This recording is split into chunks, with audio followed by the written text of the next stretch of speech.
Over 50 banks collapse in China this year, scholars, rapid spread of financial risk. China launches new campaign, tens of thousands of financial organizations to be affected. Unprecedented censorship of body theft incident, CCP state media blurs focus? Respond to the people's calls for reform tops hot search, Chinese citizens demand voting rights. China amends marriage regulations, easier to marry, harder to divorce. It's all covered in today's China Truths. Over 50 banks collapse in China this year, scholars, rapid spread of financial risk. According to the Financial Times, which is overseen by the People's Bank of China, at least 50 small and medium-sized banks have closed down since the start of the year. The vast majority of these were rural banks with the exception of one city commercial bank, Korla Bank. In specific instances, several mergers and acquisitions have taken place. In April, the Nanyue Bank in Guangdong took over the Nanyue Village and Town Bank. In June, the Dongguan Rural Commercial Bank merged with two other rural banks, and the Liaoning Rural Commercial Bank absorbed 36 rural small and medium-sized banking institutions. More recently, in July, the Huaibei Rural Commercial Bank took over the debts and credits of the Anhui Suishi Rural Commercial Bank, the Dongguan Bank bought the Dongguan Chang'an Village and Township Bank, and the Xinjiang Bank merged with Korla Bank. Experts have commented on the situation. Lu Chenxiang, a chief banking analyst, pointed out that these banks struggle with insufficient profits, poor asset quality, and limited capital replenishment, and financial authorities are supportive of these mergers and restructurings. Shui Hongyan, deputy director of the Xintu Financial Research Institute, explained that many of China's rural small and medium-sized banks are legal entities lacking in talent and scale, facing high market competition and operational risks. The news of these closures has sparked discussion online, with netizens expressing concerns. This is a sign of banks collapsing, the hidden dangers are clearly visible, you can imagine how terrifying the current economic crisis is, and look at how messy things are now, even banks can't keep going. Chinese government data shows a continuous decline in mainland banking institutions, totaling 4,490 by the end of 2023. This marks the second year of reductions. The China Financial Stability Report 2023 from the People's Bank of China classifies 337 of these as high risk, all small and medium-sized, with combined assets of 6.63 trillion yuan, about $924.18 billion. Associate Professor Zhang Hongyuan warns that the risk of chain collapses among small and medium-sized financial institutions in China is very serious. These institutions are facing mounting pressure, and the spread of financial risks due to bank failures can happen rapidly in China's financial environment. The Economist reports that the rate at which Chinese banks are disappearing is unprecedented, even surpassing the worst of the savings and loan crises. Many small banks are heavily exposed to the troubled real estate sector, with some reporting up to 40% of their loans as non-performing. The Economist predicts that the Chinese government will accelerate the consolidation of small banks through mergers and acquisitions. However, S&P Global estimates that completing this process could take as long as a decade. China launches new campaign, tens of thousands of financial organizations to be affected. On August 14, Chinese regulatory bodies, including the China Banking and Insurance Regulatory Commission, the Securities Regulatory Commission, and the State Administration for Market Regulation, issued a comprehensive notice outlining a robust plan for the next 3 years. This plan is set to deepen the cleanup and reorganization of local financial organizations, an escalation in efforts compared to previous measures. The notice details specific prohibitions on new entities, stringent regulations over cross-provincial operations, and mandates a reduction in the total number of local financial organizations, along with the removal of non-compliant institutions. The restructuring targets local financial entities involved in commercial factoring, financing leasing, microloan companies, pawn shops, and guarantees. It also specifies rules for managing and cleaning up gold and pseudo-gold exchanges.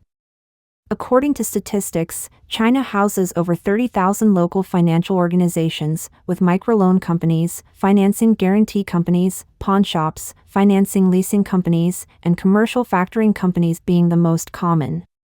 Experts view the intensified crackdown as the CCP's strategic response to mitigate financial crises. Columnist Wang He has discussed the state of these local financial entities, pointing out their disorderly evolution which exacerbates the current financial crisis, thereby justifying the CCP's increased regulatory scrutiny. The CCP has made preventing systemic financial risks a top priority in recent years, part of which involves shutting down gold exchanges across various regions to reset the industry. US-based economist Li Hingqin comments on the CCP's policy dilemma, choosing the lesser of two evils by closing operations to prevent greater threats to regime stability. He warns that the hasty closure of these operations could lead to untraceability and a larger financial explosion. The CCP's National Financial and Development Laboratory acknowledged in June that internal governance issues within local financial institutions and organizations are significant sources of local financial risk. Taiwanese economist Huang Shizong said that the overall state of China's finances, from the central to local governments, including the banking system, which he described as being in poor condition. He said that the CCP's policy is to prevent the formation of new companies by local governments, which in the past might have established numerous entities to attract investment. Analysts argue that the CCP's reorganization of local financial organizations addresses minor issues and overlooks the root causes of financial instability. Despite China's financial assets exceeding 400 trillion yuan, about $55.8 trillion USD, with more than 90% in bank assets dominated by state-owned banks, the CCP refrains from direct intervention against these banks, focusing instead on regulating internet finance and reorganizing local finance. As China faces deteriorating economic conditions, with ongoing real estate failures and rising bank bad debts, a larger-scale financial crisis seems imminent. The CCP is deliberating the Financial Stability Law, aiming to mitigate financial risks by establishing funds to aid troubled banks, insurance companies, securities firms, and other financial institutions. Wang He said that over 90% of the financial assets and liabilities in China are held by the banking system, a fact well known within the CCP. However, the CCP shifts focus to the chaos in local finance as its primary target for crackdowns, intending to significantly reduce the number of local financial institutions. Multiple sources indicate that with the directive to not increase the total number of local financial organizations, the focus for the next 3 years will be on enhancing the regulation of existing organizations and eliminating non-compliant ones. A financial institution head in Guangdong revealed that while the region currently hosts 7,000 local financial organizations, this number is expected to decrease to about 5,000 in the forthcoming phase.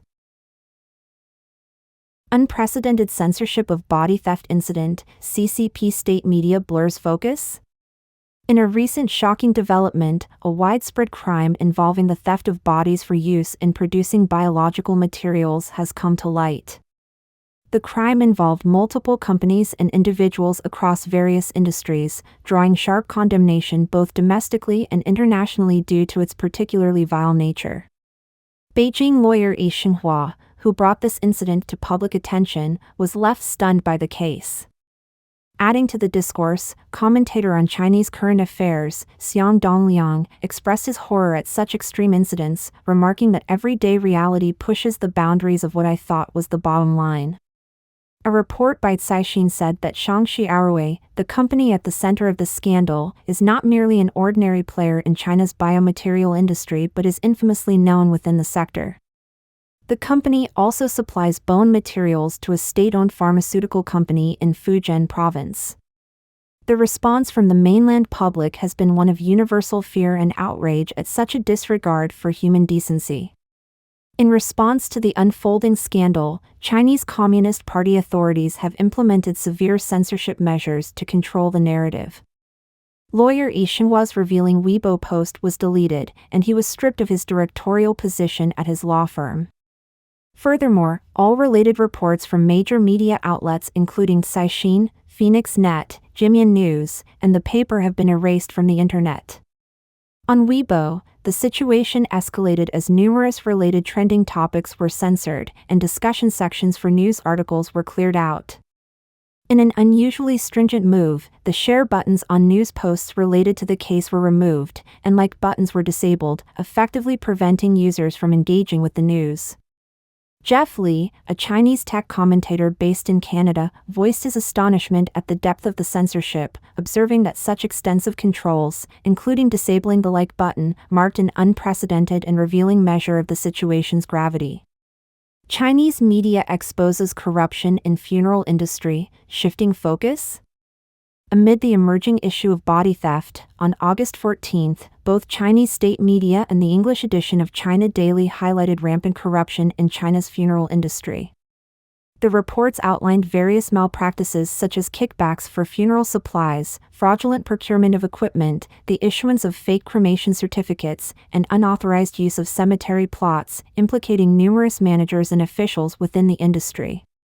Throughout the year, disciplinary and supervisory bodies across several provinces, including Anhui, Guangdong, Jilin, Jiangxi, Sichuan, Liaoning, Jiangsu, and Yunnan, have initiated investigations targeting staff from funeral homes and their management offices. These investigations have unearthed multiple instances of misconduct among funeral company employees and associated entities. Significant enforcement actions have been taken within the sector. Notably, at least 12 funeral home directors and deputy directors, along with 6 directors or deputy directors of county funeral management offices, have come under scrutiny. In one instance, 89 workers in Dazhou City, Sichuan Province were investigated, leading to 6 detentions, and Lu Wanjun, a former director in Huinan County, Jilin, was prosecuted. The charges brought forward involve illegal fee collection, illicit cemetery construction and management, and corruption among staff, though they stop short of accusing the individuals of body theft or sales. Phoenix Net recently reported that due to the CCP's cremation and ashes policies, some unclaimed bodies lacked death certificates, preventing funeral homes from cremating those who died under unnatural circumstances, which has led to a significant buildup of bodies. An industry insider quoted in the report expressed concerns that these unclaimed and uncremated bodies are particularly vulnerable to being falsely claimed. The indictment circulating online against Shaanxi Airway reveals that funeral homes are a major source of the bodies the company uses, with false claiming being a primary method for their illicit activities.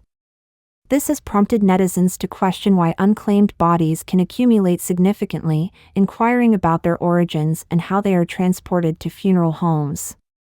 Some netizens also suggest that the investigation into funeral home corruption might be insufficient to address issues of body theft and processing, questioning whether this focus might be diverting attention from potentially culpable biomaterial companies. They compare the situation to Shaanxi Airway's backing by a CCP central enterprise, pointing out that all funeral homes in China operate under the Ministry of Civil Affairs, making access without connections or insider knowledge virtually impossible. Respond to the people's calls for reform tops hot search, Chinese citizens demand voting rights. On August 11, CCTV published an article titled Earnestly Respond to the People's Calls for Reform, revisiting Xi Jinping's 2015 remarks urging cadres to enhance their capabilities to lead and implement reforms. The article also referred to the recent third plenary session of the 20th Central Committee, which underscored a people-centered approach as a core principle in deepening reforms. However, this rhetoric has sparked widespread criticism online, with netizens questioning if the government will return voting rights, enforce supervisory powers, or implement social benefits like free healthcare and fair pension distribution. On August 14, independent commentator Kai Shinquan highlighted the significance of this trending topic in a social media post, noting that the public's reaction signals a growing dissatisfaction with superficial reforms. He said, "The so-called reforms by the CCP are just to deceive the people. They never intend to implement substantial reforms that benefit the people. That is the biggest difference. All the problems existing in China today, economic, social, livelihood, and foreign relations, ultimately stem from political issues. Without resolving political problems, all other issues remain unsolvable. Mr. Kai argued that meaningful change requires ending one-party rule to allow citizens to speak freely without fear. He emphasized that without addressing underlying political issues, all other reforms remain ineffective. Netizens echoed this sentiment, pointing out that the CCP's notion of reform often serves to preserve its own interests, leaving genuine public concerns unaddressed. One commented, "As a registered Chinese citizen, I call for nationwide elections, lifting the ban on political parties, press, and internet freedom, nationalizing the military, and abolishing one-party dictatorship." Mr. Ching from Shanghai told Radio Free Asia that reforms have long avoided addressing core issues like political and administrative system changes. He believes the government's primary focus is maintaining its own vested interests, rather than benefiting ordinary citizens. Similarly, Mr. Liu from Gansu noted that public discussions online are mostly limited to livelihood issues because they are considered safer topics. He stated that the reforms mentioned in the resolution of the CCP's third plenary session are all empty rhetoric, devoid of any mention of political reform. If they truly want to reform and open up, they should start by releasing political prisoners, lifting the bans on political parties, press, and freedom of speech, establishing genuine rule of law, and giving the vote to the people. Without achieving these points, all the reforms are empty talk and meaningless. China amends marriage regulations, easier to marry, harder to divorce. According to CCTV reports on August 15, the Ministry of Civil Affairs has drafted a revised version of the marriage registration regulations, currently open for public input. This marks the first significant change since the regulations were implemented in 2003. Under the proposed changes, household registration books will no longer be required for marriage registration, and jurisdictional limits based on residence will be removed. For divorce, the draft simplifies the process by requiring only an ID and marriage certificate, doing away with the need for household registration books. The draft also clarifies the 30-day cooling-off period for divorces. Either party can withdraw the application during this period, effectively halting the divorce process. The proposal has ignited widespread debate online, with many netizens expressing negative views. Many netizens questioned whether the rule allowing one party to cancel a divorce would lead to lower marriage rates and potentially worsen domestic violence. One commented, "Because of this divorce cooling-off period, more and more people are afraid to get married. This policy seems to encourage people to get married and have children, but it actually deters them by making them give up the idea of marriage altogether." Others voiced concerns that the draft could facilitate human trafficking, forced marriages, and bigamy. The key issue is that trafficked women won't need a household registration book to be legally married. Even if the police catch the traffickers, it will be hard to impose severe penalties. Although these women are trafficked, because they're legally married, the criminals will receive leniency. Eliminating divorce turns women into lifelong slaves, no way out. Who would still want to rush into marriage? Meanwhile, official data shows that marriage registrations in China hit a record low in the first half of 2023, while the country's population continues to shrink. Netizens are questioning whether these new regulations will truly benefit society or merely create more challenges for those seeking to end troubled marriages. Don't forget to comment in the section below to share your opinions on today's topic with us. If you find the information helpful, please share this video with a friend to watch together. This will be a great source of motivation for our team to produce more and more quality and reliable videos. And also don't forget to like and subscribe to see more interesting topics from China Truths. Thank you for tuning in.